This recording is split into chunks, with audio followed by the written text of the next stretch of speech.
ꯇꯥꯕ ꯁꯔꯨꯛ ꯑꯣꯏꯅ ꯑꯩꯈꯣꯏꯅ ꯍꯟꯗꯛ ꯃꯈꯥ ꯇꯥꯅ ꯇꯧꯒꯗꯧꯔꯤꯕ ꯇꯣꯄꯤꯛ ꯑꯁꯤ composition of functions ꯑꯍꯥꯟꯕꯗ ꯐꯪꯁꯟ ꯑꯅꯤ ꯀꯝꯄꯣꯖ ꯇꯧꯕ ꯐꯪꯁꯟ ꯀꯝꯄꯣꯖ ꯇꯧꯕ ꯍꯥꯏꯁꯤ ꯀꯩꯅꯣ ꯍꯥꯏꯕꯁꯤ ꯌꯦꯡꯁꯦꯕ ꯃꯥꯅ ꯍꯥꯏꯔꯤꯁꯦ A ꯍꯥꯏꯕ ꯁꯦꯠꯁꯤꯗꯒꯤ B ꯍꯥꯏꯕ ꯁꯦꯠꯁꯤꯗ ꯆꯠꯄ F ꯍꯥꯏꯕ ꯐꯪꯁꯟ ꯑꯃ ꯂꯩꯔꯦ ꯑꯗꯨꯒ another function ꯑꯃ G ꯍꯥꯏꯕ ꯐꯪꯁꯟ ꯑꯃ ꯃꯥꯁꯤꯅ ꯑꯃꯨꯛ B ꯍꯥꯏꯕ ꯁꯦꯠꯁꯤꯗꯒꯤ C ꯍꯥꯏꯕ ꯁꯦꯠꯁꯤꯗ ꯆꯠꯂꯦꯅ ꯂꯧꯔꯁꯦꯕ ꯑꯗꯨ ꯑꯣꯏꯔꯒꯗꯤ ꯃꯥꯅ ꯍꯥꯏꯔꯤꯁꯦ ꯐꯪꯁꯟ ꯑꯅꯤꯁꯦ ꯀꯝꯄꯣꯖ ꯇꯧꯕ ꯄꯨꯟꯁꯤꯟꯕ ꯀꯝꯄꯣꯖ ꯇꯧꯕꯁꯤ ꯑꯩꯈꯣꯏ ꯄ꯭ꯔꯗꯛ ꯍꯥꯏꯅꯁꯨ ꯑꯗꯨꯝ ꯂꯧꯅꯩ ꯖꯁ ꯀꯝꯄꯣꯖ ꯇꯧꯕ ꯌꯦꯡꯁꯤꯀꯣ ꯀꯃꯥꯏ ꯀꯝꯄꯣꯖ ꯇꯧꯒꯦ ꯌꯦꯡꯁꯦꯕ ꯄꯨꯟꯁꯤꯟꯗꯣꯏꯅꯤꯀꯣ ꯃꯈꯣꯏ ꯑꯅꯤꯁꯦ ꯄꯨꯟꯁꯤꯟꯕꯒꯤ ꯃꯑꯣꯡꯁꯤ ꯀꯃꯥꯏꯅ ꯇꯧꯏ ꯍꯥꯏꯕ ꯃꯇꯝꯗ ꯑꯩꯈꯣꯏꯅ ꯔꯤꯄ꯭ꯔꯖꯦꯟꯇꯦꯁꯟꯁꯦ GOF ꯍꯥꯏ ꯑꯩꯈꯣꯏꯅ GOF ꯍꯥꯏꯅ ꯄꯥꯅꯩ ꯍꯥꯏꯕꯁꯦ another function ꯑꯃꯅꯦꯕ ꯐꯪꯁꯟ F ꯍꯥꯏꯕ ꯐꯪꯁꯟꯁꯤꯒ G ꯍꯥꯏꯕ ꯐꯪꯁꯟꯁꯤga ꯀꯝꯄꯣꯖ ꯇꯧꯕꯁꯦ GOF ꯍꯥꯏꯕ another function ꯑꯃ ꯇꯥꯔꯛꯑꯦꯕ ꯑꯁꯤꯁꯨ ꯐꯪꯁꯟ ꯑꯃꯅꯦꯀꯣ ꯁꯤꯁꯨ ꯃꯁꯤꯒꯤ ꯐꯪꯁꯟꯁꯤꯅ ꯀꯅꯥꯗꯒꯤ ꯀꯅꯥ ꯆꯠꯀꯅꯤ ꯍꯥꯏꯕ ꯃꯇꯝꯗ A ꯗꯒꯤ ꯍꯧꯔꯒ ꯀꯅꯥ ꯆꯠꯀꯅꯤ C ꯗ ꯆꯠꯄ ꯍꯥꯏꯕ ꯃꯥꯅ ꯍꯥꯏꯔꯤꯁꯦ ꯗꯤꯐꯤꯅꯤꯁꯟꯅꯤꯀꯣ ꯃꯥꯅ ꯄꯤꯔꯝꯃꯤꯁꯦ ꯀꯃꯥꯏꯅ ꯇꯧꯔꯒ ꯗꯤꯐꯥꯏꯟ ꯇꯧꯏ ꯍꯥꯏꯕ ꯃꯇꯝꯗ GOF ꯍꯥꯏꯔꯒ X say equal to GF X ꯁꯨꯃꯥꯏꯅ ꯗꯤꯐꯥꯏꯟ ꯇꯧꯏ ꯍꯥꯏꯕꯗꯤ ꯁꯤꯒꯤ ꯑꯩꯈꯣꯏꯅ O ꯍꯥꯏꯅ ꯂꯩꯔꯤꯕ ꯖꯒꯥꯁꯦ ꯁꯤꯗ ꯑꯩꯈꯣꯏꯅ ꯕ꯭ꯔꯦꯀꯦꯠ ꯑꯃ ꯏꯟꯀ꯭ꯂꯣꯖ ꯇꯧꯁꯤꯟꯈꯤꯕꯒꯤ ꯋꯥꯅꯤ ꯌꯥꯏꯀꯣꯁꯦ ꯁꯤ ꯗꯤꯐꯤꯅꯤꯁꯟꯅꯤ ꯑꯩꯅ ꯏꯔꯤꯁꯤꯗꯤ ꯑꯦꯛꯁꯄ꯭ꯂꯦꯅꯦꯁꯟ ꯀꯩꯝ ꯌꯥꯎꯗ꯭ꯔꯤ ꯁꯤꯗ ꯑꯩꯈꯣꯏꯅ ꯗꯥꯏꯒ꯭ꯔꯥꯃꯤꯀꯦꯂꯤ ꯌꯦꯡꯕ ꯌꯥꯕ ꯑꯃꯁꯨ ꯂꯩ ꯁꯨꯃꯥꯏꯅ ꯁꯦꯠ ꯑꯍꯨꯝ ꯆꯪꯕꯅꯤꯅ ꯍꯥꯏꯕꯗꯤ A ꯍꯥꯏꯕ ꯑꯃꯒ B ꯍꯥꯏꯕ ꯑꯃꯒ C ꯍꯥꯏꯕ ꯑꯃꯒ ꯁꯤꯅ A ꯅꯤ ꯁꯤꯅ B ꯅꯤ ꯁꯤꯅ C ꯍꯧꯖꯤꯛ ꯂꯩꯔꯤꯕ ꯃꯑꯣꯡꯁꯤ A ꯗꯒꯤ B ꯗ ꯆꯠꯄꯁꯤꯅ F ꯅꯤ B ꯗꯒꯤ C ꯁꯤꯅ G ꯅꯤ ꯃꯈꯣꯏ ꯑꯅꯤ ꯄꯨꯟꯁꯤꯟꯈꯤꯕꯁꯤꯅ ꯃꯅꯤꯡꯂꯣꯝꯗꯒꯤ ꯍꯥꯏꯔꯛꯀꯗꯧꯕꯒꯅ GOF ꯃꯈꯣꯏꯅꯤ ꯄꯨꯟꯁꯤꯟꯕꯁꯤꯅ ꯃꯈꯣꯏꯅꯤ ꯄꯨꯟꯁꯤꯟꯕꯁꯤꯅ ꯃꯅꯤꯡꯂꯣꯝꯗꯒꯤ GOF ꯍꯥꯏꯕꯁꯤꯅ ꯑꯃꯨꯛ ꯀꯅꯥꯗꯒꯤ ꯗꯤꯐꯥꯏꯟ ꯇꯧꯅꯤ ꯍꯥꯏꯕ ꯃꯇꯝꯗ A ꯗꯒꯤ ꯍꯧꯔꯒ ꯗꯥꯏꯔꯦꯛ ꯀꯅꯥꯗ C ꯗ ꯗꯤꯐꯥꯏꯟ ꯇꯧꯏ ꯁꯤꯅꯦꯕ ꯃꯥꯅ ꯑꯩꯈꯣꯏ ꯗꯥꯏꯒ꯭ꯔꯥꯃꯤꯀꯦꯂꯤ ꯍꯥꯏꯔꯤꯁꯦ ꯃꯇꯝꯁꯤꯗ ꯑꯩꯈꯣꯏꯅ FOG ꯗꯤ ꯂꯩꯔꯣꯏꯗ꯭ꯔꯥ ꯍꯥꯏꯕ ꯀꯣꯏꯁꯟ ꯑꯃ ꯑꯗꯣ FOG ꯁꯤꯗꯤ ꯂꯩꯕ ꯌꯥꯏ ꯑꯣꯔ ꯂꯩꯇꯕ ꯌꯥꯏ ꯗꯤꯐꯥꯏꯟ ꯇꯧꯈꯤꯕ ꯌꯥꯏ ꯇꯧꯗꯕ ꯌꯥꯏ ꯑꯗꯨꯕꯨ GOF ꯍꯥꯏꯕꯁꯤꯗꯤ ꯗꯤꯐꯥꯏꯟ ꯇꯧꯔꯤ ꯀꯔꯝꯕ ꯃꯇꯝꯗ ꯇꯧꯅꯤ F ꯀꯤ ꯀꯣꯗꯣꯃꯦꯟꯁꯤ ꯀꯅꯥ ꯑꯣꯏ B G ꯒꯤ ꯗꯣꯃꯦꯟꯅ ꯀꯅꯥ ꯑꯣꯏ B ꯁꯝ ꯀꯅꯦꯛꯁꯟ ꯑꯃ ꯂꯥꯛꯇ꯭ꯔꯣ ꯁ꯭ꯋꯥꯏꯗ A ꯗꯒꯤ B B ꯗꯒꯤ C ꯍꯥꯏꯅ ꯆꯠꯄ ꯑꯃ ꯌꯥꯎꯔꯤꯑꯕ ꯌꯥꯏꯀꯣꯁꯦ ꯁꯨꯃꯥꯏꯅ ꯂꯩꯔꯀꯥꯟꯗꯅꯦ ꯑꯩꯈꯣꯏꯅ ꯐꯪꯁꯟ ꯑꯅꯤ ꯀꯝꯄꯣꯖ ꯇꯧꯕ ꯌꯥꯗꯣꯏꯁꯤ ꯍꯥꯏꯗꯤ ꯀꯅꯦꯛꯁꯟ ꯑꯃ ꯑꯃꯒꯤ ꯀꯣꯗꯣꯃꯦꯟꯒ ꯑꯃꯒꯤ ꯗꯣꯃꯦꯟꯒ ꯁꯝ ꯀꯅꯦꯛꯁꯟ ꯈꯔ ꯂꯥꯛꯀꯗꯧꯅꯦꯕ ꯌꯥꯔꯦꯀꯣꯁꯦ ꯃꯁꯤꯁꯦ ꯑꯦꯛꯖꯥꯝꯄꯜꯗ ꯌꯦꯡꯁꯤ ꯀꯃꯥꯏꯅ ꯇꯧꯒꯦ ꯍꯥꯏꯗꯤ ꯀꯝꯄꯣꯖꯤꯁꯟꯒꯤ ꯑꯦꯛꯖꯥꯝꯄꯜꯁꯦ ꯑꯩꯈꯣꯏ ꯑꯦꯛꯁꯔꯁꯥꯏꯁꯀꯤ ꯑꯦꯛꯁꯔꯁꯥꯏꯁ ꯑꯩꯈꯣꯏꯒꯤ 1.3ꯒꯤ ꯀ꯭ꯋꯦꯁꯟ ꯅꯝꯕꯔ 3ꯒꯤ ꯔꯣꯃꯥꯟ ꯅꯝꯕꯔ 1 ꯁꯤꯗ ꯃꯥꯅ ꯍꯥꯏꯔꯤꯁꯤ F ꯍꯥꯏꯕ ꯐꯪꯁꯟ ꯑꯃ ꯄꯤꯔꯦ G ꯍꯥꯏꯕ ꯐꯪꯁꯟ ꯑꯃ ꯄꯤꯔꯦ ꯃꯥꯅ ꯄꯨꯊꯣꯛ ꯍꯥꯏꯔꯤꯁꯤ FOG ꯐꯣꯛ ꯑꯩꯅ ꯄꯥꯔꯁꯨ ꯌꯥꯔꯦ ꯑꯗꯨꯒ ꯑꯃꯅ ꯀꯅꯥ GOF ꯑꯅꯤꯃꯛ ꯄꯨꯊꯣꯛꯑꯣ ꯍꯥꯏꯕꯅꯤ ꯑꯅꯤꯃꯛ ꯗꯤꯐꯥꯏꯟ ꯇꯧꯔꯝꯕꯒꯤ ꯄꯨꯊꯣꯛꯑꯣ ꯍꯥꯏꯕꯅꯤ ꯗꯤꯐꯥꯏꯟ ꯃꯇꯝ ꯄꯨꯝꯅꯃꯛꯇ ꯇꯧꯅꯤ ꯍꯥꯏꯕꯗꯤ ꯂꯩꯇꯦ ꯌꯥꯏꯀꯣꯁꯦ ꯑꯗꯨ ꯑꯣꯏꯔꯒꯗꯤ ꯃꯥꯅ ꯍꯥꯏꯔꯤꯁꯦ ꯁꯤꯗ ꯑꯩꯈꯣꯏꯅ ꯍꯧꯖꯤꯛꯀꯤ ꯗꯤꯐꯤꯅꯤꯁꯟ ꯍꯥꯏꯔꯤꯁꯤ X ꯑꯃ ꯇꯞꯄ ꯃꯇꯝꯗ ꯁꯤꯒꯤ O ꯍꯥꯏꯔꯤꯕ ꯄꯣꯠꯁꯦ ꯑꯩꯈꯣꯏꯅ ꯕ꯭ꯔꯦꯀꯦꯠ ꯑꯃ ꯑꯣꯟꯈ꯭ꯔꯅꯤ ꯍꯥꯏꯕꯅꯤ ꯁꯨꯃꯥꯏꯅ GX ꯁꯤꯗꯤ ꯗꯤꯐꯤꯅꯤꯁꯟꯗꯒꯤ ꯂꯥꯛꯆꯕꯅꯦꯕ ꯑꯗꯨꯗꯤ ꯐꯣꯛ ꯀꯃꯥꯏꯅ ꯄꯨꯊꯣꯛꯇꯣꯏꯅꯣ ꯃꯨꯟꯅ ꯌꯦꯡꯁꯤꯀꯣ ꯐꯣꯛ ꯄꯨꯊꯣꯛꯀꯦ ꯍꯥꯏꯔꯒꯗꯤ ꯑꯍꯥꯟꯕꯗ ꯑꯩꯈꯣꯏꯅ ꯁꯤꯝꯄ꯭ꯂꯤꯐꯤꯀꯦꯁꯟ ꯑꯉꯥꯡ ꯑꯣꯏꯔꯤꯉꯩ ꯇꯝꯃꯛꯄꯗ ꯕ꯭ꯔꯦꯀꯦꯠ ꯍꯥꯟꯅ ꯑꯗꯨꯝ ꯂꯣꯏꯁꯤꯜꯂꯦ ꯍꯥꯏ ꯍꯣꯠꯄꯁꯤ ꯌꯥꯏꯀꯣꯁꯦ ꯑꯗꯨ ꯇꯥꯔꯒꯗꯤ ꯑꯩꯈꯣꯏꯅ ꯕ꯭ꯔꯦꯀꯦꯠ ꯃꯅꯨꯡꯗ ꯌꯥꯎꯔꯤꯁꯦ GX ꯅꯦꯕ ꯑꯗꯨ GX ꯍꯥꯟꯅ ꯇꯧꯁꯦꯕ ꯍꯥꯏꯕꯗꯤ ꯌꯦꯡꯁꯦ ꯑꯩꯈꯣꯏꯅ ꯃꯄꯥꯟꯒꯤ F ꯂꯩꯖꯔꯦ GX ꯁꯤ ꯀꯅꯥꯒ ꯃꯥꯟꯅꯩ ꯍꯥꯏꯕꯗꯤ ꯑꯥꯗ ꯄꯤꯔꯝꯃꯦꯕ ꯀꯅꯥ ꯄꯤꯔꯝꯃꯦ ꯃꯣꯗꯨꯂꯁ ꯑꯣꯐ 5x - 2 ꯁꯤ ꯐꯥꯎꯕꯗꯤ ꯑꯩꯈꯣই ꯅꯣꯔꯃꯦꯜꯅꯤ ꯁꯨꯝ GX ꯀꯤ ꯃꯍꯨꯠꯇ ꯊꯝꯕꯅꯤ ꯅꯦꯛꯁ ꯁꯤꯗꯒꯤꯗꯤ ꯀꯃꯥꯏꯅ ꯂꯥꯛꯇꯧꯔꯦ ꯍꯥꯏꯕ ꯃꯇꯝꯗ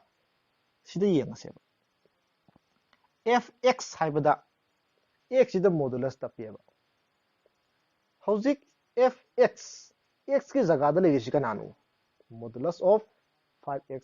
- 2 ꯍꯥꯏꯕꯁꯤꯅꯦꯕ ꯍꯥꯏꯕꯗꯤ ꯃꯥꯅ ꯂꯧꯔꯤꯕ ꯔꯣꯜꯁꯦ X ꯀꯤ ꯔꯣꯜꯅꯦꯕ ꯍꯧꯖꯤꯛ ꯂꯧꯔꯤꯁꯤ ꯑꯗꯨꯗꯤ FX ꯍꯥꯏꯕ ꯐꯪꯁꯟꯁꯦ ꯍꯥꯏꯔꯤꯕ X ꯗ ꯃꯣꯗꯨꯂꯁ ꯇꯞꯄꯣ ꯍꯥꯏꯕꯅꯦꯕ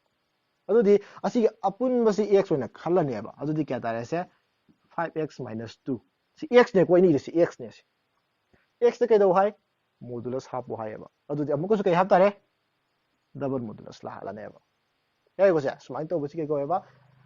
ꯐꯪꯁꯟ ꯑꯅꯤ ꯀꯝꯄꯣꯖ ꯇꯧꯕ ꯀꯔꯝꯕ ꯃꯑꯣꯡꯗ FOG ꯐꯣꯛ ꯑꯣꯏꯅ ꯌꯥꯏꯀꯣꯁꯦ ꯅꯦꯛꯁ GOF ꯁꯨ ꯆꯞ ꯃꯥꯟꯅꯩ GOF ꯍꯥꯏꯔꯒꯁꯨ ꯀꯩꯗꯧꯕ G ꯂꯩꯔꯅꯤ ꯑꯗꯨꯒ ꯕ꯭ꯔꯦꯀꯦꯠ ꯑꯃ ꯍꯥꯞꯆꯤꯜꯂꯒ ꯀꯅꯥ FX ꯍꯥꯏꯅ ꯊꯝꯃꯅꯦꯕ ꯌꯥꯔꯦꯀꯣꯁꯦ matamsida fx sina bracket mung dai silakreba adu taragadi fx ana irase fx kai ne hai modulus of x masai pijarameba adu di si kai thamani g di thambirane dum aduga bracket mung kai thamani modulus of x haraga fx chi mohta sinbiraneba next ta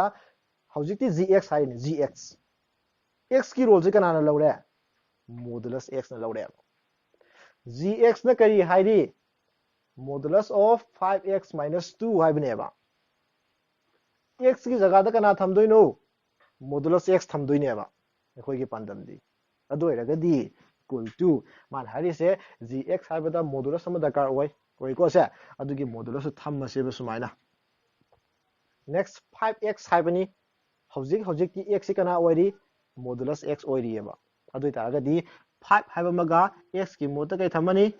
modulus x थमनी अदुगा कना लेरे minus कना 2 सुमाइना तौबसिबने अखोइना composition तौबा हाइरिस यारे अदुगा function अनि compose तौग्रा मतुंगदा अनदर फंक्शन अमु फंगे हाइ फंगिबा अनदर फंक्शन दुगी डोमेन ना कना ओइ को डोमेन ना कना ओइ हाइबसिगी ओइबा कैनोमा हाइरके यंगसे को सिदा हौजे अखोइना a हाइबा f हाइबा फंक्शन अमा लैरे मासे अखोइना a दगी b दा सटपनि हारे नेक्स्ट g हाइबा फंक्शन अमा लैरे लौरसे मासिना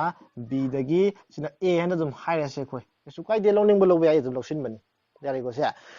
हौजे अखोइना f o g हाइबा फंक्शन फोक नत अमना g o कना f अनिमक लोइना फंक्शन नि हाइ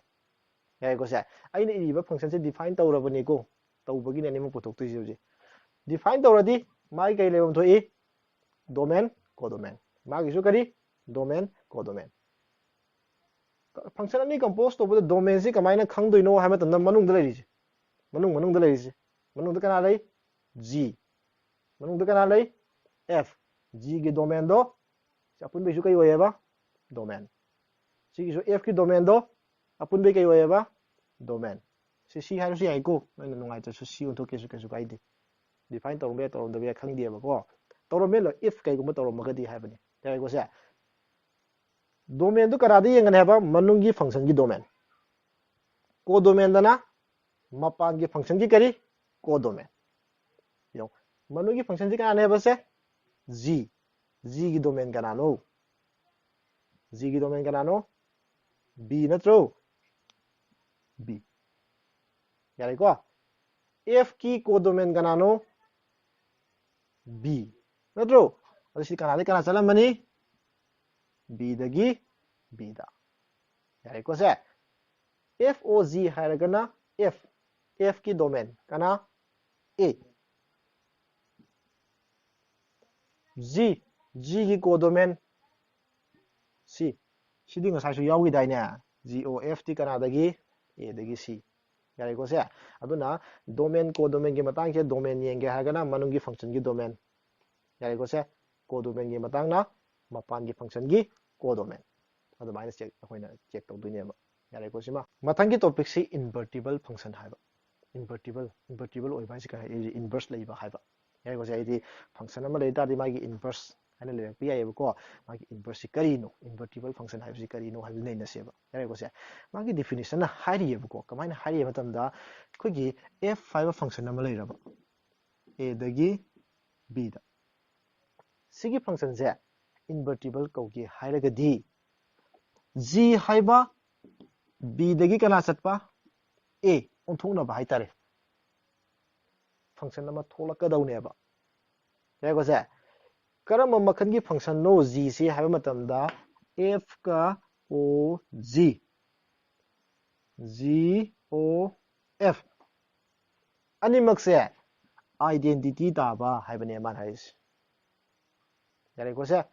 f हाइबा फंक्शन से इन्वर्टिबल कौगे हाइरदी g हाइबा अनदर फंक्शन अमा थोलकदबनी करम मखन की फंक्शन b दगी कना चटपा a चटपा मखोय अनि की कंपोजिशन लोइना कई तागदबा आइडेंटिटी तागदबा आइडेंटिटी ताबा आइदि कइनो हाइबदु दे कोन मो हाइरकी यारे को से इबा मतमदा एखोइना सिदा I हाइरगा aina b tapkani aina I hairaga sida a tapkani ba identity haine ko aina kari maramgi a tapino si karamba matamdana a tapkani karamba matamdana b tapkani yengseba ko domain sigi domain kanano g gi domain natro g gi domain kanano b identity haine si b dagi base tawba haine ko sigi di domain kanano f ki domain kana a hairisi I tongan binate ko symbol koi representation gi wane identity haini kai ko se sina ib tain ta dun sina kada ia identity ta ba si kaino na koina class 11 da function tam da identity function tam dro makhala ba tami ko kamaina hai f x se kana ta ba x ta ba haibne ba x ki image kana ta ba masamak ta ba madu ko function do kai ko ya ba identity yare ko se adudi sida identity ta ba haidi kaino hai matam da sigi function sida x ta map to matam da ne answer do kana dum ta ngam ba x dum ta ba ngam ba haibne ba yare ko se sidu su chamane sisu ke do ba x ta map to da kana dum ta ba ngam ba x dum ta ba ngam ba symbol da ib haije bagi wani identity ta ba hai ne ba yare ko se adu eraga di hojik se sigi g si kamai puthok tuino haibu hangam la oidro ko g leiradi haibani ko man harise matam da sigi f si kai go ba invertible go ne ba inverse leiba go ne ba yai ko se aduga g se g thola kai go masi thola ba ko g sina f ki kai go tu ba inverse go tu ne ba matam pura mut leini haiba leite ko inverse leiram ba yai leiram ta ba yai leige hai ta ga de si condition si chung ga dong ni haibani ba matam sida f si invertible go re g sina kai go re ba f ki inverse symbol oina f ta -1 power ka base f ki kai hai ne base inverse hai ne ba f inverse kana ga mana dui ba khoina horen g hai ba function si ga mana hena ta dui ne ba yare ko se aduga invertible gi another definition am zulai ba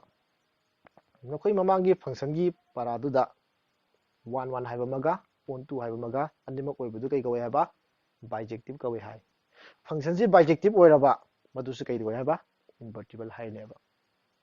adu tagdi invertible proof to basi makhan kya sure ani 1 su oi 2 su oi proof to to su yare yai ko se aduga siguma function ama puthoga kedoba sumain tai aduga sinadi hena lek to su yawo pone sinadi hena maru oi amadu di yai hai bagi wani tawbatabu noi g puthokku matam da g si kamai puthok tuino haida another another rule lamana teba g puthokku rule si ngarang noina on to gi proof tawbada fx equal to y hana lauraga x ki value puthok tro puthok eko madu gi x ki value function ama tarak tro somda madu ne khone kai laudui ba g hai laudui ne adu di sigi method hot kera 1 on 2 ot kera on 2 di ut ta ba bro on 2 di ut ta lai re ba natro on 2 di la ko natro si bo si di x puthok ti natro adu na ke do ba on 2 gi process to matam da puthok ki ba kana gi value x ki value do adu kana laudui re ba g ne laudui ne ba yare ko se adu era ga di hojik yeng se example da aina hariba process to oi bra natro oi da ba di yeng thok se ba yare ko se adu ga mana question da kai gum ba sigi g si already pithok mu de ba yai g si already pithok pa haitare yare ko se adu di hojik yeng se question budi fajaba mayam yawi adu sum yeng se question pulap hot padi no exercise pulap hot padi matam lai ta bane na kara sum lai ge do ba haitare ko hek akoi gi video oi bane na hek khang yek yeng baga lai ge do ba question do tawse adu aru ba sing du di ko na koi tongana video ma semi ba to loi re se yong question number 6 se hana tawge adu ga 6 ka 9 ga ani tok tok ki yeng chi ko question 6 ne kari hari na koi exercise ki question number 6 ni kai hari hai matam da f hai function ze -1 dagi 1 hari ba interval si dai kana chale ba r hai ba real number da chapne ba yai ko se sida man hari se fx - p hari man ulu hari se fx si 1 1 ni ulu hai mana 1 1 de khoi ulu roi ge man di 1 1 je khoi ut khre ba mang da samane ko mamang ge exercise 1 1 ut pa ge process samane ko ai di f of x1 ge kana manan ba f of x2 ge manan laga kana manai ai di ba x1 ge x2 ge manai hai ba du ma de to roi ge yai ko se ani suba process ta man hari si se sigi function se sigi inverse putho sine ba yari ko se sigi inverse leine si kamai khangin no yeng se ba hauji khoina sigi kai ut tore ha ba 1 1 ut tore ya jaram mani ꯀꯣ ꯎꯠꯂꯣ ꯍꯥꯏꯔꯤꯕꯅꯤꯅ ꯌꯥꯔꯝꯃꯅꯤ 1 1 ꯑꯣꯏꯔꯝꯃꯅꯦꯕ ꯌꯥꯏꯀꯣ ꯁꯦ on 2 ꯑꯣꯏꯗ꯭ꯔꯗꯤ invertible ꯑꯣꯏ ꯌꯥꯕ꯭ꯔꯥꯅꯦ 1 1 ꯁꯨ ꯑꯣꯏꯒꯗꯧꯅꯤ ꯀꯩꯁꯨ ꯑꯣꯏꯗꯧꯅꯤ ꯍꯥꯏꯕ on 2 ꯁꯨ ꯑꯣꯏꯗꯧꯅꯤ ꯍꯥꯏ ꯑꯗꯨꯗꯤ on 2 ꯒꯤ definition ꯑꯃ ꯄꯤꯈꯤꯗꯥꯏꯅꯦ ꯑꯇꯣꯞꯄ ꯑꯃꯒ range of f2 ꯒ codomain ꯒ ꯃꯥꯟꯅꯔꯒꯗꯤ ꯀꯩ ꯑꯣꯏ ꯍꯥꯏꯕ on 2 ꯑꯣꯏ ꯍꯥꯏꯈꯤꯕ ꯅꯠꯇ꯭ꯔꯣ ꯆꯨꯝꯃꯤꯀꯣ ꯑꯗꯨꯗꯤ codomain ꯁꯤ ꯀꯅꯥꯅꯣ ꯍꯧꯖꯤꯛ ꯑꯣꯏꯔꯤꯁꯤ range of ꯀꯩ ꯍꯥꯏꯔꯝꯃꯤ f ꯑꯗꯨ ꯃꯁꯥꯅ ꯀꯩ ꯑꯣꯏꯅꯣꯕ ꯁꯦ on 2 ꯗꯤ ꯑꯣꯏꯖꯔꯦꯕ ꯌꯥꯔꯦꯀꯣ ꯁꯦ ꯑꯗꯨꯗꯤ ꯍꯧꯖꯤꯛ ꯑꯩꯈꯣꯏ ꯀꯅꯥ inverse ꯄꯨꯊꯣꯛ ꯍꯥꯏꯕꯅꯤꯅ g ꯍꯥꯏꯕ ꯐꯪꯛꯁꯟ ꯑꯃ ꯄꯨꯊꯣꯛꯄ ꯑꯃ ꯆꯪꯉꯦ ꯍꯥꯏꯕꯅꯤ g ꯄꯨꯊꯣꯛꯄꯒꯤ ꯄ꯭ꯔꯣꯁꯦꯁ ꯌꯦꯡꯁꯦꯕ ꯉꯔꯥꯡ ꯍꯥꯏꯕꯗꯣ g ꯄꯨꯊꯣꯛꯄꯗ ꯀꯃꯥꯏꯅ ꯍꯥꯏꯕ ꯑꯩꯈꯣꯏꯅ ꯍꯥꯏꯕꯗꯣ let ꯍꯥꯏꯔꯒ on 2 ꯒꯤ ꯃꯇꯥꯡꯗꯣ ꯀꯃꯥꯏꯅ ꯍꯥꯏꯕ fx equal to ꯀꯅꯥ y ꯂꯧꯗꯣꯏꯅꯦꯀꯣ ꯁꯨꯃꯥꯏꯅ ꯃꯇꯝꯁꯤꯗ ꯑꯩꯈꯣꯏꯅ fx ꯇꯤ ꯀꯅꯥꯅꯦꯕ ꯁꯤꯗ ꯄꯤꯔꯤꯁꯦ x by x plus 2 equal toꯀꯅꯥ y ꯁꯤꯗꯩ ꯀꯅꯥ ꯄꯨꯊꯣꯛꯁꯦꯕ y ꯄꯨꯊꯣꯛꯁꯦꯕ ꯌꯥꯏꯀꯣ ꯁꯦ ꯑꯩ ꯁꯠ ꯄꯨꯊꯣꯛꯑꯒꯦꯀꯣ ꯉꯔꯥꯡ ꯄꯨꯊꯣꯛꯈ꯭ꯔꯕꯅꯤꯅ x equal to xy plus 2y ꯁꯨꯝ ꯊꯥꯡꯖꯤꯜꯂꯛꯑꯦ x ꯀꯃꯟ ꯂꯧꯔꯦ 1 minus y ꯂꯥꯛꯑꯦ equal to 2y implies x equal to 2y by 1 minus y ꯌꯥꯔꯦꯀꯣ ꯁꯦ ꯎ ꯐꯪꯕ꯭ꯔ ꯌꯦꯡꯉꯣ ꯁꯦ ꯍꯧꯖꯤꯛ x ꯒꯤ ꯚꯦꯂꯨ ꯄꯨꯊꯣꯛꯑꯦꯀꯣ ꯌꯥꯔꯦꯀꯣ ꯁꯦ ꯑꯩ ꯉꯁꯥꯏ ꯍꯥꯏꯈ꯭ꯔꯦ g ꯁꯤ ꯀꯅꯥꯅ ꯍꯥꯏꯕ ꯁꯤꯗ ꯐꯪꯉꯤꯕ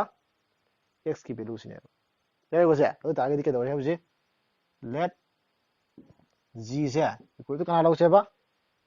2y byꯀꯅꯥ 1 minusꯀꯅꯥ y ꯁꯤꯒꯤ g ꯁꯤ ꯀꯅꯥꯒꯤ inverse ꯅꯦ ꯍꯥꯏꯗꯣꯏꯕ f ꯒꯤ ꯀꯃꯥꯏꯅ ꯎꯠꯂꯦ ꯍꯥꯏꯕ ꯃꯈꯣꯏꯅꯤ ꯀꯝꯄꯣꯖ ꯇꯧꯕꯗꯣ ꯀꯅꯥ ꯇꯥꯒꯗꯧꯅꯤ ꯍꯥꯏꯕ identity ꯇꯥꯒꯗꯧꯅꯤ ꯍꯥꯏ ꯅꯠꯇ꯭ꯔꯥ ꯑꯗꯨ ꯇꯥꯔꯒꯗꯤ identity ꯇꯥꯕ꯭ꯔꯥ ꯌꯦꯡꯁꯦꯕ ꯑꯗꯨꯗꯤ FOG ꯁꯨ ꯇꯧꯒꯗꯕꯅꯤ ꯀꯅꯥꯁꯨ GOF ꯌꯥꯏꯀꯣ ꯁꯦ ꯑꯗꯨꯗꯤ ꯌꯦꯡꯉꯣ FOG ꯍꯥꯟꯅ ꯇꯧꯁꯦ FOG ꯍꯥꯏꯕꯗ ꯑꯩꯅ x ꯊꯝꯒꯗ꯭ꯔꯥ y ꯊꯝꯒꯗ꯭ꯔꯥ ꯌꯦꯡꯁꯦꯕ ꯌꯥꯏꯀꯣ ꯁꯦ ꯌꯦꯡꯉꯣ ꯁꯤ ꯗꯣꯃꯦꯟ ꯀꯅꯥ ꯑꯣꯏ ꯍꯥꯏꯕꯁꯦ g ꯒꯤ ꯗꯣꯃꯦꯟ g ꯁꯤꯕꯨ ꯀꯅꯥꯗ ꯗꯤꯄꯦꯟ ꯇꯧꯒꯦ y ꯗ ꯇꯧꯗ꯭ꯔꯣ ꯑꯗꯨꯗꯤ y ꯍꯥꯏꯅ ꯆꯠꯁꯤ ꯀꯩꯁꯨ ꯀꯥꯏꯗꯦꯕ y ꯗꯒꯤ ꯍꯧꯔꯗꯤ ꯀꯅꯥ ꯇꯥꯗꯣꯏꯕ y ꯇꯥꯍꯟꯒꯗꯕ x ꯗꯒꯤ ꯍꯧꯔꯒꯅ x ꯇꯥꯍꯟꯒꯗꯕ ꯌꯥꯔꯦꯀꯣ ꯁꯦ ꯑꯗꯨ ꯇꯥꯔꯒꯗꯤ y equal to definition ꯀꯔꯤ ꯍꯥꯏꯕ f of g of ꯀꯅꯥ y ꯍꯥꯏꯗꯤ o ꯁꯤ ꯀꯔꯤ ꯑꯣꯟꯊꯣꯛꯑꯣꯏꯕ ꯕ꯭ꯔꯦꯀꯦꯠ ꯑꯃ ꯑꯣꯟꯊꯣꯛꯑꯣ ꯍꯥꯏꯕꯅꯦꯕ ꯌꯥꯔꯦꯀꯣ ꯁꯦ equal to f g of y ꯗꯤ ꯁꯤꯗ ꯄꯤꯔꯦ ꯑꯍꯥꯟꯕ ꯁ꯭ꯇꯦꯞꯇ ꯂꯣꯏꯅ ꯄꯤꯊꯣꯛꯑꯝꯕꯅꯤ ꯏꯔꯁꯤꯀꯣ ꯁꯦ ꯀꯅꯥꯅ ꯍꯥꯏꯕꯁꯦ 2y by 1 minus ꯀꯅꯥ y ꯌꯥꯔꯦꯀꯣ ꯁꯦ fx ꯍꯥꯏꯕꯗ x by ꯀꯅꯥ x plus 2 ꯍꯧꯖꯤꯛ ꯁꯤ ꯃꯅꯨꯡꯗ ꯂꯩꯔꯤꯕ ꯄꯨꯂꯞꯁꯦ ꯀꯅꯥꯅ ꯂꯧꯗꯣꯏꯕ ꯑꯩꯈꯣꯏꯅ x ꯅꯦ ꯈꯟꯗꯣꯏꯅꯦꯕ ꯌꯥꯏꯀꯣ ꯁꯦ ꯑꯗꯨꯗꯤ x ꯒꯤ ꯖꯒꯥꯁꯤꯡꯗ ꯀꯩ ꯊꯝꯖꯦꯕ ꯁꯤ ꯄꯨꯂꯞ ꯊꯝꯖꯦꯕ ꯌꯥꯏꯀꯣ ꯁꯦ ꯑꯗꯨꯗꯤ x by ꯍꯥꯏꯕꯅꯤꯀꯣ ꯑꯗꯨꯗꯤ ꯑꯍꯥꯟꯕꯗ ꯃꯊꯛꯇ x ꯏꯗꯣꯏꯅꯦꯀꯣ ꯁꯤ ꯄꯨꯂꯞꯁꯤ ꯀꯩ ꯑꯣꯏꯔꯦꯕ x ꯍꯥꯏꯕꯗꯤ 2y by 1 minus ꯀꯅꯥ y ꯁꯤ x ꯍꯥꯏꯔꯤꯅꯦ x plusꯀꯅꯥ 2 ꯁꯤꯗ ꯏꯔꯁꯦ ꯑꯗꯨꯒ ꯄ꯭ꯂꯁ ꯀꯅꯥ ꯇꯧꯁꯦꯕ 2 ꯄ꯭ꯂꯁ ꯇꯧꯔꯁꯦꯕ ꯑꯗꯨꯗꯤ 2y by 1 minus y plus kya 2 ꯌꯥꯔꯦꯀꯣ ꯁꯦ ꯑꯗꯣ ꯁꯤ ꯃꯇꯦꯛ ꯍꯥꯏꯐꯦꯠ ꯃꯨꯊꯠꯀꯦꯀꯣ ꯁꯤꯒꯤ ꯃꯈꯥꯗ ꯍꯥꯏꯐꯦꯠ ꯁ꯭ꯋꯥꯏꯗ ꯍꯣꯠꯁꯦꯀꯣ ꯌꯦꯡꯉꯣ equal to ꯃꯊꯛꯁꯤꯗ ꯑꯗꯨꯝ ꯊꯝꯃꯁꯤꯀꯣ 2y by ꯀꯌꯥ ꯂꯩꯔꯁꯦ 1 minus y ꯃꯈꯥꯁꯤ LCM ꯂꯧꯁꯤꯀꯣ LCM ꯂꯧꯔꯗꯤ ꯀꯅꯥ ꯇꯥꯅꯤ 1 minus y ꯇꯥꯔꯦ ꯅꯠꯇ꯭ꯔꯥ ꯑꯗꯨꯗꯤ ꯃꯊꯛꯁꯤ ꯀꯌꯥ ꯇꯥꯔꯅꯤ 2y ꯑꯃꯒ plus 2 ꯒꯤ ꯏꯟꯇꯨ ꯇꯧꯔꯁꯤꯀꯣ 2 minus kya 2y ꯌꯥꯔꯦꯀꯣ ꯁꯦ ꯑꯗꯨꯗꯤ ꯁꯤꯒ ꯁꯤ ꯀꯛꯈꯤ ꯌꯥꯕ꯭ꯔꯣ ꯌꯥꯏ ꯃꯈꯥ ꯀꯛꯄ ꯀꯩꯁꯨ ꯀꯥꯏꯗꯦ ꯌꯥꯔꯦꯀꯣ ꯑꯗꯨꯒ ꯁꯤꯒ ꯁꯤ ꯀꯛꯈꯤ ꯌꯥꯔꯕ ꯁꯤꯁꯨ ꯌꯥꯔꯦꯀꯣ ꯑꯗꯨ ꯃꯊꯛꯇ ꯀꯅꯥ ꯂꯩꯍꯧꯔꯦ 2y ꯂꯩꯍꯧꯔꯦ ꯃꯈꯥꯗꯅ ꯀꯌꯥ ꯂꯩꯍꯧꯔꯦ 2 ꯂꯩꯍꯧꯔꯦ ꯀꯛꯅꯔꯗꯤ ꯀꯌꯥ ꯇꯥꯔꯦꯁꯦ y ꯌꯥꯔꯦꯀꯣ ꯑꯗꯨꯗꯤ y ꯗꯒꯤ ꯍꯧꯔꯒ ꯀꯅꯥꯗ ꯂꯣꯏꯔꯕ y ꯗ ꯂꯣꯏꯔꯦꯕ ꯑꯗꯨ ꯑꯣꯏꯔꯗꯤ identity ꯇꯥꯔꯕ ꯌꯥꯔꯦꯀꯣ ꯁꯦ ꯁꯤꯒꯤ ꯆꯞ ꯃꯥꯟꯅꯕ ꯄ꯭ꯔꯣꯁꯦꯁꯇ ꯀꯅꯥꯁꯨꯀꯅꯥ g oꯀꯅꯥ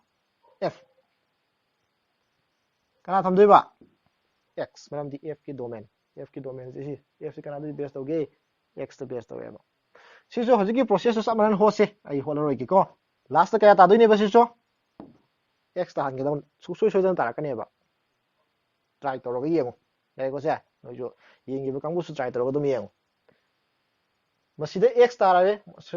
f o g su kana tareba y de horaga y tahan ngame somse x de horaga kana tarane ba x tahan ngame adudi composition loina kai tare identity tara ngamamina sigi g je g hari je f ki kai wareba inverse wareba adu f ki inverse kana na pirani g ha matro f inverse x equal to kana neba g hen thamdui neba tawdabu g da yariba y se aina x onthokpada kai kai legine x ko y ke sibo value sibo variable natro hongdong hongjin hongbu ke sukai di aina sida y thame sida y la kani x thame kai la kani x aduna f cd x ta base to bunena inverse diba kanda kana ineba twice x by 1 minus kana x ani ira loreba hangani ko sija inverse putokai matang sima yare ko sima ꯑꯩꯈꯣꯏꯒꯤ ꯀꯣꯏꯁꯟ ꯑꯃꯁꯨ ꯂꯩꯔꯤ ꯑꯗꯨ ꯀꯣꯏꯁꯟ ꯃꯌꯥꯝꯁꯦ ꯁꯨꯝ ꯍꯣꯠ ꯂꯩꯔꯒꯗꯤ ꯑꯩꯈꯣꯏ ꯚꯤꯗꯤꯑꯣꯁꯨ ꯁꯨꯝ ꯁꯥꯡꯒꯅꯤ ꯑꯗꯨꯅ ꯍꯣꯠꯍꯟꯅꯤꯡꯕ ꯀꯣꯏꯁꯟ ꯃꯌꯥꯝ ꯂꯩꯔꯒꯁꯨ ꯑꯩꯈꯣꯏ ꯀꯃꯦꯟꯗ ꯍꯥꯏꯇꯥꯔꯦ ꯁꯨꯝ ꯑꯩꯈꯣꯏꯒꯤ ꯀꯣꯏꯁꯟ ꯅꯝꯕꯔ ꯑꯦꯛꯁꯔꯁꯥꯏꯁ ꯍꯥꯏꯔꯒ ꯑꯗꯨꯝ ꯍꯥꯏꯕꯤꯔꯛꯑꯣ ꯇꯣꯉꯥꯟꯅ ꯑꯩꯈꯣꯏꯒꯤ ꯆꯦꯞꯇꯔꯁꯤ ꯍꯣꯠꯄ ꯂꯣꯏꯔꯒ ꯑꯃꯨꯛ ꯄꯨꯂꯞꯀꯤ ꯍꯥꯏꯔꯛꯏꯕ ꯀꯃꯦꯟ ꯄꯤꯔꯛꯏꯕ ꯀꯣꯏꯁꯟ ꯃꯌꯥꯝꯗꯨꯒꯤ ꯑꯃꯨꯛ ꯇꯣꯉꯥꯟꯅ ꯚꯤꯗꯤꯑꯣ ꯑꯃ ꯁꯦꯝꯕ ꯉꯝꯕ꯭ꯔꯥ ꯍꯥꯏꯕꯗꯣ ꯑꯃꯨꯛꯀ ꯌꯦꯡꯒꯦ ꯑꯗꯣ ꯍꯧꯖꯤꯛ ꯃꯇꯝꯁꯤ ꯌꯥꯝꯁꯨ ꯐꯪꯗꯕ ꯑꯗꯨꯒ ꯌꯥꯝ ꯊꯨꯅ ꯚꯤꯗꯤꯑꯣꯁꯤꯡꯁꯤ ꯁꯦꯝꯗꯕꯁꯨ ꯌꯥꯗꯕ ꯑꯣꯏꯕꯅꯤꯅ ꯁꯤ ꯑꯦꯛꯁꯔꯁꯥꯏꯁ ꯃꯌꯥꯝꯁꯤ ꯍꯣꯠꯂꯒ ꯂꯩꯕꯁꯨ ꯌꯥꯔꯣꯏ ꯃꯔꯝ ꯑꯗꯨꯅ ꯈꯪꯗꯕ ꯀꯣꯏꯁꯟ ꯍꯣꯠꯍꯟꯅꯤꯡꯕ ꯌꯥꯎꯔꯒꯁꯨ ꯀꯃꯦꯟꯗ ꯑꯗꯨꯝ ꯍꯥꯏꯕꯤꯔꯝꯃꯨ ꯍꯧꯖꯤꯛ ꯃꯈꯥ ꯇꯥꯕꯁꯤ ꯑꯩꯈꯣꯏꯒꯤ ꯕꯥꯏꯅꯔꯤ ꯑꯣꯄꯔꯦꯁꯟꯒꯤ ꯁꯔꯨꯛ ꯈꯔ ꯇꯧꯔꯝꯒꯦ ꯕꯥꯏꯅꯔꯤ ꯑꯣꯄꯔꯦꯁꯟꯁꯤ ꯀꯩꯅꯣ ꯍꯥꯏꯔꯒꯗꯤ ꯑꯩꯈꯣꯏ ꯗꯤꯐꯤꯅꯤꯁꯟ ꯄꯥꯔꯔꯣꯏꯒꯦ ꯁꯨꯝ ꯌꯦꯡꯁꯤ ꯗꯥꯏꯔꯦꯛ ꯑꯣꯏꯅ ꯕꯥꯏꯅꯔꯤ ꯑꯣꯄꯔꯦꯁꯟꯁꯦ ꯑꯩꯈꯣꯏꯅ ꯁ꯭ꯇꯥꯔ ꯍꯥꯏꯅ ꯖꯦꯅꯔꯦꯜꯂꯤ ꯔꯤꯄ꯭ꯔꯖꯦꯟ ꯇꯧꯏ ꯁ꯭ꯇꯥꯔ ꯈꯨꯗꯤꯡꯃꯛ ꯕꯥꯏꯅꯔꯤꯅꯤ ꯍꯥꯏꯕꯗꯤ ꯅꯠꯇꯦ ꯕꯥꯏꯅꯔꯤ ꯑꯣꯄꯔꯦꯁꯟꯁꯦ ꯑꯩꯈꯣꯏ ꯁ꯭ꯇꯥꯔꯅ ꯔꯤꯄ꯭ꯔꯖꯦꯟ ꯇꯧꯏ ꯑꯗꯨꯝ ꯑꯩꯈꯣꯏ ꯖꯦꯅꯔꯦꯜ ꯑꯣꯏꯅ ꯇꯧꯏ ꯍꯥꯏꯕ ꯇꯥꯔꯦ ꯃꯁꯤꯒꯤ ꯁ꯭ꯇꯥꯔꯁꯤ ꯀꯩꯅꯣ ꯕꯥꯏꯅꯔꯤ ꯑꯣꯄꯔꯦꯁꯟꯁꯤ ꯀꯩꯅꯣ ꯍꯥꯏꯇꯥꯔꯒꯗꯤ ꯐꯪꯁꯟ ꯑꯃꯅꯦꯕ ꯃꯥꯁꯤ ꯐꯪꯁꯟ ꯑꯣꯏꯇꯥꯔꯗꯤ ꯃꯥꯏ ꯀꯩ ꯂꯩꯔꯝꯒꯅꯤ ꯗꯣꯃꯦꯟ ꯂꯩꯔꯝꯒꯅꯤ ꯀꯣꯗꯣꯃꯦꯟ ꯂꯩꯔꯝꯒꯅꯤ ꯗꯣꯃꯦꯟꯅ ꯀꯅꯥ ꯑꯣꯏ ꯍꯥꯏꯕ ꯃꯇꯝꯗ a ꯀ꯭ꯔꯣꯁ a ꯑꯗꯨꯒ ꯀꯣꯗꯣꯃꯦꯟꯅ ꯀꯅꯥ ꯑꯣꯏꯕ a ꯐꯪꯁꯟꯅꯦꯕ ꯕꯥꯏꯅꯔꯤ ꯑꯣꯄꯔꯦꯁꯟꯁꯤ ꯐꯪꯁꯟꯅꯦꯕ ꯑꯣꯟ ꯁꯤ ꯀꯩ ꯍꯥꯏꯅꯣꯁꯦ binary operation on a ꯍꯥꯏꯔꯤꯕ ꯐꯪꯁꯟꯁꯤꯗꯅꯦꯕ ꯀꯃꯥꯏꯅ ꯇꯧꯏ ꯍꯥꯏꯕ ꯃꯇꯝꯗ a ꯀ꯭ꯔꯣꯁ a ꯗꯒꯤ ꯀꯅꯥ ꯆꯠꯀꯗꯧꯅꯦꯕ a ꯗ ꯍꯥꯏꯕꯗꯤ ꯃꯥꯅ ꯍꯥꯏꯁꯤ ꯀꯩꯅꯣ binary ꯍꯥꯏꯕꯗꯤ ꯀꯩ ꯇꯧꯒꯦ by masing ani ꯆꯪꯗꯣꯏꯅꯦꯕ masing anigi marakta operation ꯑꯃ ꯆꯠꯊꯗꯣꯏꯅꯦꯕ ꯀꯔꯤ operation ꯅꯣ ꯈꯪꯗꯦꯀꯣ any kind of operation ꯃꯗꯨꯕꯨ operation ꯀꯩ ꯀꯧꯗꯣꯏꯕ binary operation ꯀꯧꯗꯣꯏꯅꯦꯕ ꯀꯔꯝꯕ ꯃꯇꯝꯗ ꯀꯧꯗꯣꯏꯅꯣ ꯍꯥꯏꯕ ꯃꯇꯝꯗ masing ꯑꯅꯤꯁꯤꯒꯤ ꯃꯔꯛꯇ operation masing ꯑꯅꯤꯁꯤ ꯀꯅꯥꯗꯒꯤ ꯂꯧꯗꯣꯏꯕ a ꯗꯒꯤ operation ꯍꯥꯏ ꯃꯣꯏꯅ ꯄꯤꯔꯤꯕ operation ꯗꯨ ꯆꯠꯊꯕ ꯀꯥꯟꯗ ꯀꯅꯥꯗ ꯑꯗꯨꯝ ꯂꯩꯔꯕ ꯍꯥꯏꯔꯤꯕ ꯑꯟꯁꯔꯗꯣ a ꯗ ꯑꯗꯨꯝ ꯇꯥꯔꯕ ꯑꯗꯨ ꯑꯣꯏꯇꯥꯔꯒꯗꯤ ꯍꯥꯏꯔꯤꯕ ꯁ꯭ꯇꯥꯔꯁꯦ ꯀꯅꯥꯗ ꯂꯩꯕ a ꯗ ꯂꯩꯕ binary operation ꯍꯥꯏꯅꯦꯕ ꯀꯩꯒꯨꯝꯕ ꯅꯈꯣꯏꯅ a ꯗꯒꯤ element ꯑꯅꯤ ꯂꯧꯕꯒꯤꯗꯃꯛꯇꯅꯦꯕ a cross a ꯍꯥꯏꯔꯤꯁꯤꯕꯨ order pair ꯅꯠꯇ꯭ꯔꯣ ꯃꯥꯅꯦꯀꯣ order pair ꯑꯅꯤꯗꯨꯒꯤ ꯃꯔꯛꯇ ꯆꯠꯊꯕ operation ꯍꯥꯏꯅꯦꯕ ꯑꯗꯣ ꯑꯟꯁꯔꯁꯨ ꯀꯅꯥ ꯇꯥꯗꯣꯏꯕ a ꯒꯤ ꯃꯅꯨꯡꯗ ꯑꯗꯨꯝ ꯇꯥꯅꯤ ꯍꯥꯏꯕ ꯑꯗꯨꯅ operation ꯑꯃ binary ꯑꯣꯏꯕ ꯅꯠꯇ꯭ꯔꯒ ꯑꯣꯏꯗꯕ ꯆꯦꯛ ꯇꯧꯒꯦ ꯍꯥꯏꯔꯒꯗꯤ ꯀꯩꯗꯧꯅꯤ ꯍꯥꯏꯕ a ꯗꯒꯤ element ꯑꯃ ꯂꯧꯔꯅꯤ b ꯗꯒꯤ ꯑꯃ ꯂꯧꯔꯅꯤ a ꯗꯒꯤ ꯑꯅꯤ ꯂꯧꯔꯅꯤ ꯍꯥꯏꯕ a ꯗꯒꯤ ꯑꯅꯤ ꯂꯧꯔꯅꯤ ꯑꯗꯨꯒ ꯃꯣꯏꯅ operation ꯑꯃꯗꯤ ꯄꯤꯔꯝꯒꯅꯤꯗꯅ ꯄ꯭ꯂꯁ ꯑꯣꯏꯔꯣ ꯃꯥꯏꯅꯁ ꯑꯣꯏꯔꯣ ꯏꯟꯇꯨ ꯑꯣꯏꯔꯣ LCM ꯂꯧꯕ ꯑꯣꯏꯔꯣ ꯁꯝꯊꯤꯡ ꯈꯔ ꯄꯤꯔꯝꯕꯅꯤꯗꯅ ꯃꯗꯨ ꯂꯧꯔ ꯃꯇꯨꯡꯗ ꯀꯅꯥꯗ ꯇꯥꯏ ꯆꯨꯠꯄ ꯉꯝꯃꯕ a ꯗ ꯑꯗꯨꯝ ꯇꯥꯔꯛꯑꯦ ꯆꯨꯠꯄ ꯉꯝꯃꯕ ꯑꯗꯨ ꯇꯥꯔꯗꯤ ꯀꯩꯅꯦꯕ binary ꯀꯩꯒꯨꯝꯕ ꯃꯌꯥꯝ ꯂꯩꯕꯗꯨꯗ ꯑꯃꯇꯪ ꯍꯥꯏꯇꯥꯔꯦ ꯑꯃꯇꯪ operation ꯇꯧꯔꯨꯕꯗ a ꯒꯤ ꯃꯄꯥꯟꯗ ꯇꯥꯁꯤꯜꯂꯛꯑꯕ ꯚꯦꯂꯨꯁꯦ ꯃꯗꯨ binary operation ꯀꯧꯕ ꯌꯥꯒꯗ꯭ꯔꯥ ꯌꯥꯔꯔꯣꯏꯕ ꯌꯥꯔꯦꯀꯣꯁꯦ ꯑꯗꯨꯅ ꯑꯦꯛꯁꯔꯁꯥꯏꯖꯇꯁꯨ ꯑꯍꯥꯟꯕꯗ binary operation ꯑꯣꯏꯕ ꯅꯠꯇ꯭ꯔꯒ ꯑꯣꯏꯗꯕ ꯆꯦꯛ ꯇꯧ ꯍꯥꯏꯅꯕ ꯌꯥꯎꯕꯅꯤ ꯌꯥꯔꯦꯀꯣꯁꯦ ꯑꯗꯨ ꯃꯈꯥ ꯂꯥꯛꯇ꯭ꯔꯤꯉꯩꯗ ꯑꯦꯛꯁꯔꯁꯥꯏꯖꯀꯤ ꯑꯦꯛꯖꯥꯝꯄꯜ ꯃꯆꯥ ꯑꯃꯇꯪ ꯂꯧꯔꯁꯦꯕ ꯁꯤꯗ ꯌꯦꯡꯁꯤꯀꯣ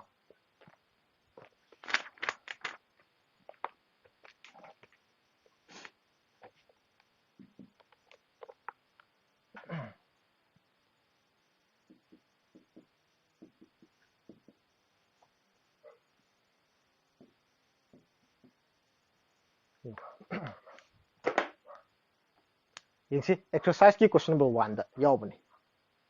a star b ꯁꯦ ꯀꯃꯥꯏꯅ ꯗꯤꯐꯥꯏꯟ ꯇꯧꯕ a minus b ꯍꯥꯏꯅ ꯗꯤꯐꯥꯏꯟ ꯇꯧꯕ ꯍꯥꯏꯔꯤꯕ binary operation ꯍꯥꯏꯔꯤꯕ operation binary ꯍꯥꯏꯕ ꯌꯥꯗ꯭ꯔꯤꯀꯣ ꯍꯥꯏꯔꯤꯕ operation ꯁꯦ ꯗꯤꯐꯔꯦꯟꯁꯀꯤ operation ꯅꯤꯀꯣ ꯈꯥꯏꯗꯣꯛꯅꯕꯒꯤ ꯀꯅꯥꯗ ꯂꯩꯕꯅꯦ ꯍꯥꯏꯕ positive integer ꯃꯥꯅ ꯍꯥꯏꯔꯤꯁꯦ ꯁꯤ binary ꯑꯣꯏꯕ꯭ꯔꯥ ꯑꯣꯏꯗ꯭ꯔꯥ ꯆꯦꯛ ꯇꯧꯁꯤꯅꯦꯕ ꯌꯥꯔꯦꯀꯣꯁꯦ ꯑꯗꯨ ꯑꯣꯏꯗꯤ ꯎꯠꯄꯒꯤꯗꯤ ꯀꯩꯅꯦ ꯍꯥꯏꯕ example ꯑꯣꯏꯕꯒꯤꯗꯤ ꯀꯔꯤ general ꯍꯣꯠꯇꯣꯏꯅꯦꯕ minus ꯇꯧꯕꯗ masing ani minus ꯇꯧꯕꯗ integer ani minus ꯇꯧꯕꯗ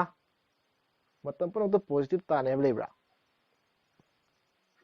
ꯑꯗꯨꯗꯤ ꯑꯣꯏꯗꯕꯒꯤ ꯆꯥꯟꯁ ꯑꯃ ꯂꯩꯇ꯭ꯔꯣ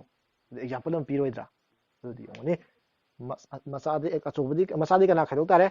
ꯑꯆꯧꯕ ꯈꯥꯏꯗꯣꯛꯁꯦꯕ ꯑꯗꯨꯗꯤ ꯂꯧꯒꯗꯕ ꯑꯅꯤꯗꯨꯁꯨ ꯀꯅꯥꯗꯩ ꯂꯧꯗꯣꯏꯕ z +ꯇꯒꯤ ꯍꯥꯏꯗꯤ ꯄꯣꯖꯤꯇꯤꯚ ꯏꯟꯇꯤꯖꯔ ꯂꯧꯁꯤꯀꯣ ꯀꯅꯥ ꯂꯧꯁꯦ 1ꯒ ꯀꯅꯥꯒ ꯂꯧꯁꯦꯕ 2ꯒ ꯀꯅꯥꯗꯩ ꯂꯧꯔꯦꯕ z+ ꯇꯒꯤ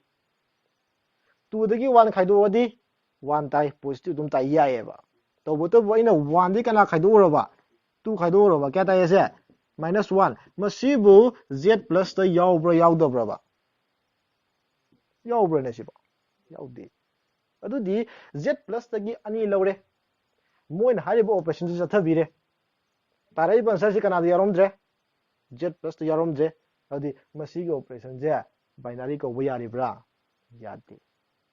ꯑꯣꯟ ꯀꯅꯥꯗ ꯌꯥꯗꯦꯕ z+ ꯇ ꯌꯥꯗꯦꯕ ꯑꯩꯅ z+ ꯁꯤ ꯁꯠ ꯂꯧꯊꯣꯛꯀꯦꯕ ꯄ꯭ꯂꯁ ꯍꯥꯏꯔꯤꯕ ꯄꯣꯠꯁꯦ ꯕꯥꯏꯅꯥꯔꯤ ꯑꯣꯄꯔꯦꯁꯟ ꯌꯥꯒꯗ꯭ꯔꯥꯁꯦ ꯌꯥꯅꯤ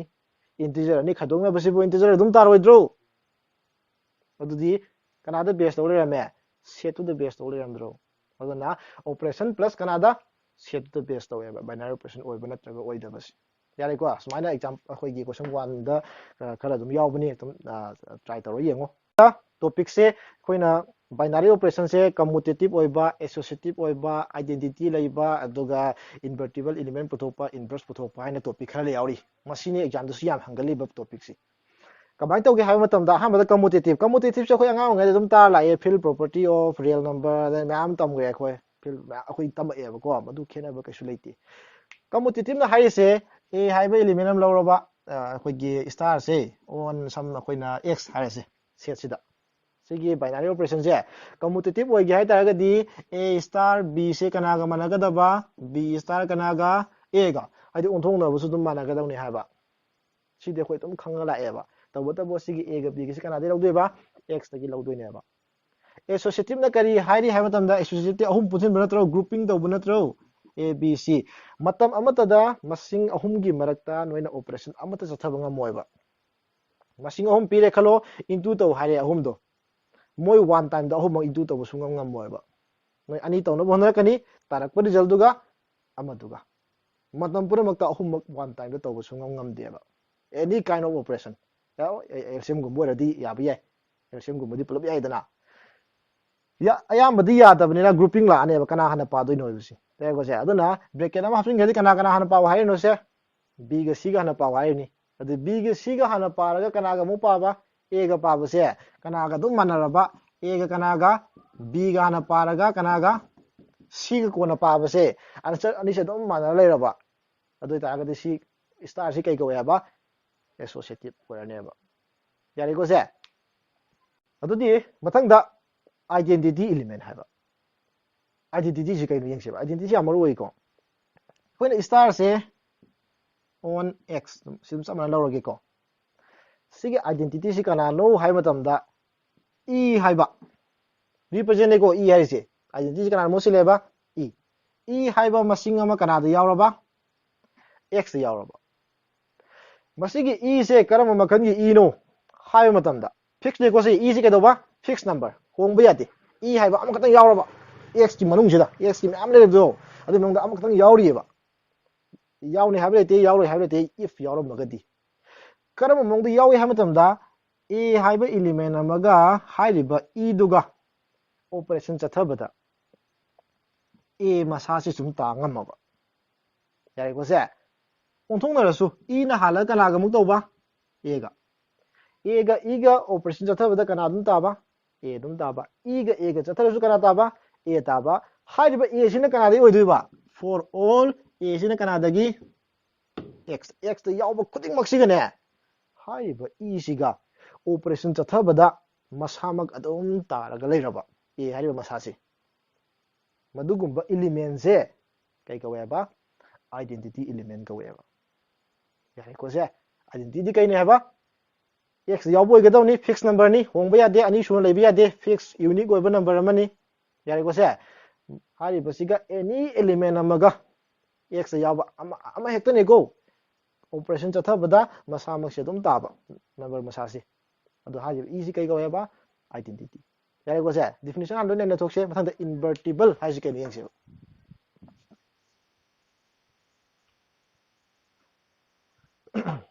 invertible element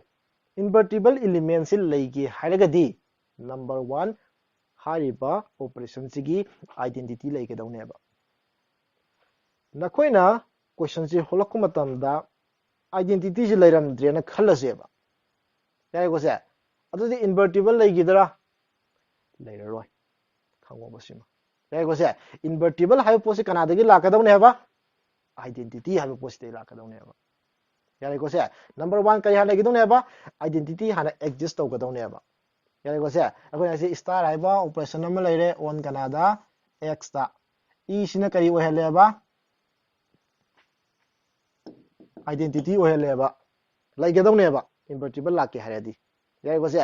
akoina ani se wo hek leiragadi a haiba element ama x ta yawba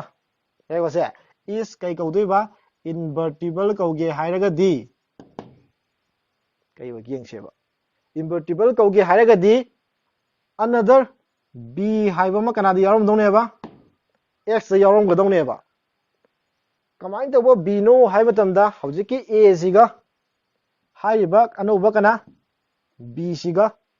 operation chathabada hojiki kana identity se taba ngamaba natraga b na halasu b star kana a sine ko invertible ni haidi si a si invertible hai ge targadi b haiba leigedawne x ta another ko se makoi ani gi marakta haiba operation du chathaw matamda kana tagadawne haba identity du tarakadawne haba masi hek taba ngamagadi a si kai gawi haidoiba invertible gawi b si di a gi kai oidoiba inverse ngasai function gi duga mane haba invertible already inverse lairani another function du oigi daine ngasai so yari ko se sumai toba adu hojikte asigi mari mak hangba question ama thak lakholaga yengse adu go losinje ko ngasige adu hoi chapter 1 losin doini question number 6 exercise ki sida kari hari habado sida ithoke aduga mathang roman 1 2 piri yengse question number 6 na hari se sigi star haiba binary operation se on kanada leiba n adi natural number loin oidone ba lang khoi lobu khutima kana oidone ba natural number si je kamana define toba a star b si kana ne ba LCM of n b ai ko se ya hamada mal hari se number 1 da ma yauri ko 5 star 7 putho wai 5 star 7 adi LCM of kana hari ba 5n 7 kyano dore tawro chi ko duma LCM of 5n 7 di 35 ne ba yam sami ko si de next ta commutative utlo hai commutative utpagi di a star b si kana ne ba LCM of kana an kana b yari ko se LCM of b and a haibada kari kai ba leige ba sentence si leibra le si ba adu di si kana haiba b star kana yara bo si de 1 ga 2 ga LCM haibaga 2 ga 1 ga LCM haibaga ahong ba lakpra ne lakte ba aduna kai tare se commutative yari ko sima next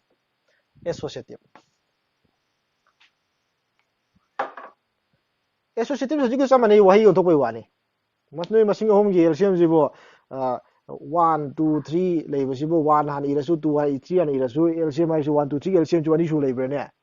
thamning ba jaga 1 ga 2 han puthokira 2 ga 1 puthokira yare ko sima ado associative ki batang amde dum hojik ke baina sentence mai itho dum toro su kaidre hojik ti maro ba khoi di identity ga inverse ka laksema yare ko se mana number 3 da identity putho hai ado di man hai se e haiba ma kana de lodoi ba en dagi yare ko se si se kai gaudoi ba identity gaune ba if kai haba a star kana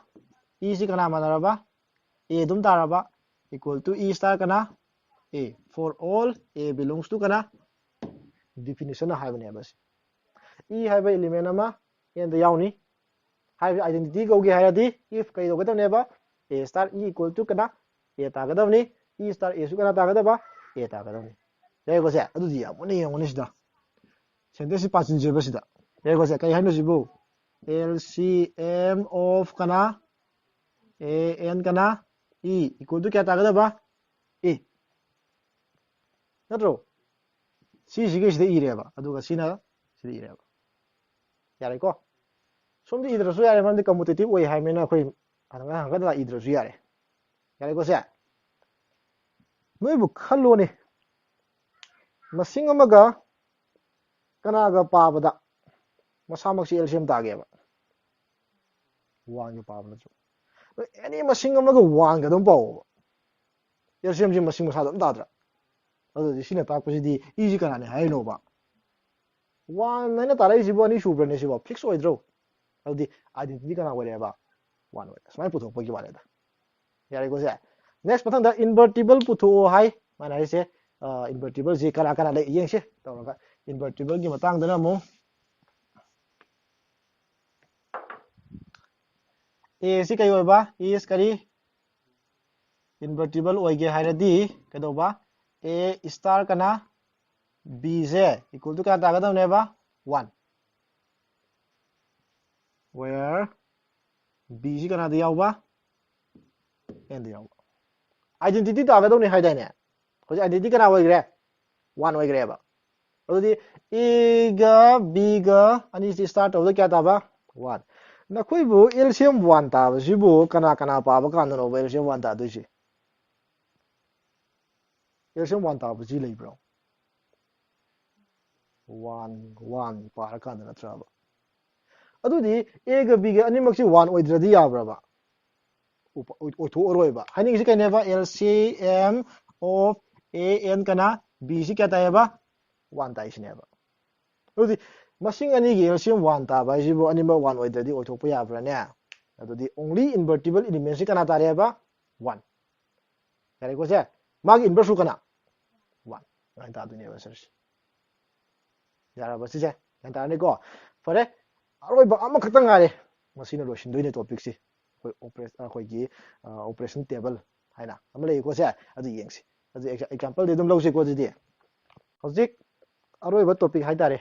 operation table am khog yauri operation table ka ban sem du na sem khak ne pa am du si ko table du yenga ka mai na pa khum pi ba hai ba hai adu di ko na adi adu nek ti yenga su gyan ta ba ta ni ko ja hana operation table ka ban sem du na khak yeng se ba yare ko se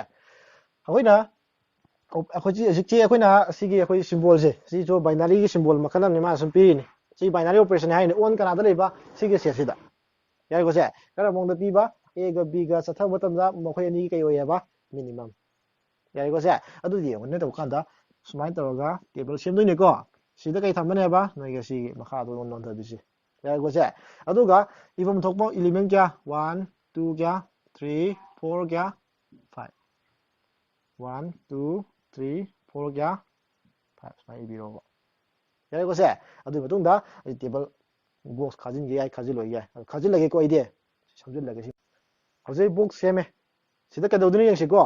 a ga b ga marakta operation chatha bada makhoi ni kai na ba minimum adu sida men se ba sida men se ko sida men ba gi yo sida kana lai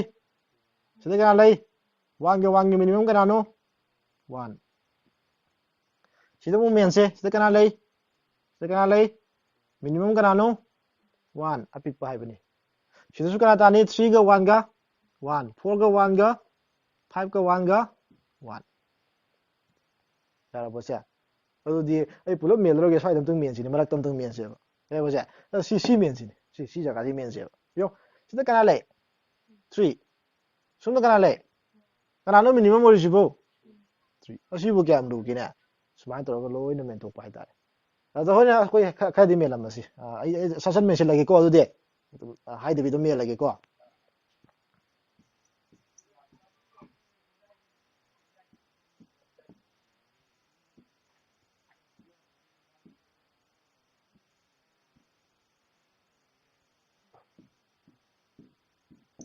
ya ai jule oi mele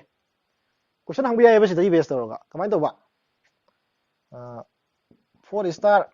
5 equal to kya tai ho lo hai ba na te ko ma di table de yang ko mo hai ba ne ba 4 star 5 ta is de 4 ho lo ye ko se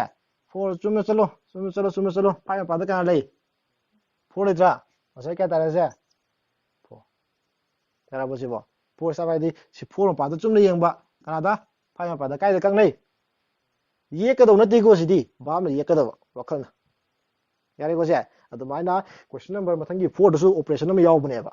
ꯑꯗꯨꯁꯨ ꯃꯈꯥꯗ ꯄꯨꯊꯣꯛꯑꯣ ꯃꯌꯥꯝ ꯍꯥꯏꯕꯅꯤ ꯑꯗꯨ ꯄꯨꯊꯣꯛꯑꯒ ꯂꯩꯗꯧ ꯅꯠꯇꯦꯀꯣ ꯇꯦꯕꯜꯗ ꯌꯦꯡꯉꯒ ꯑꯁꯤ ꯃꯄꯥ ꯌꯦꯡꯉꯒ ꯀꯌꯥ ꯇꯥꯏ ꯊꯝꯕ ꯈꯛꯇꯅꯤ ꯌꯥꯔꯦꯀꯣ ꯁꯦ ꯁꯨꯃꯥꯏꯅ ꯇꯧꯔꯒ ꯃꯁꯤꯒꯤ ꯑꯣꯄꯔꯦꯁꯟ ꯇꯦꯕꯜꯁꯤ ꯂꯣꯏꯔꯒ ꯉꯁꯤꯒꯤꯗꯤ ꯂꯣꯏꯔꯦ ꯁꯤꯗ ꯑꯩꯈꯣꯏ ꯆꯦꯞꯇꯔ ꯅꯝꯕꯔ 1 ꯂꯣꯏꯔꯦ ꯍꯥꯏꯕ ꯌꯥꯔꯦ ꯑꯦꯛꯁꯔꯁꯥꯏꯖꯄꯨꯗꯤ ꯃꯌꯥꯝ ꯑꯃ ꯋꯥꯠꯂꯤ ꯑꯦꯛꯁꯔꯁꯥꯏꯖꯇꯤ ꯏꯟꯇꯔꯅꯦꯠꯇꯁꯨ ꯀꯩꯗꯁꯨ ꯂꯣꯏꯅ ꯐꯪꯕꯅꯤ